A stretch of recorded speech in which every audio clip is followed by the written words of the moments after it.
noloshu waa beri iyo maanta oo kaliya. Shalay way tagtay mana soo noqonayso.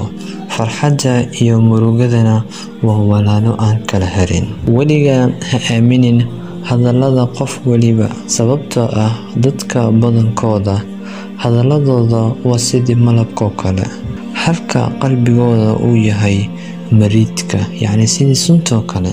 dadka badan qalbiyadoodii ma fiicno, balse wajiyashooda markaa aragto waxaad dhehaysaa qofkan wuu wanaagsan yahay. Noqo qof ku mahdiyo Ilaahay subxaanahu wa tacaala, waayo qofkii ku mahdiya Ilaahay subxaanahu wa tacaala wuxuu ballan qaaday inuu u siyaadinayo. qofkii balo ku saaray maalin wuu kaa qaadi doonaa, waa maalintii uu garto adiga wanaagaada. qofkii khalad kaa galay maalin wuxuu kugu soo noqon doonaa raligelin. qofkii kaa tegay wuxuu ka shalayn doonaa maalin aad u baahnayn adiga.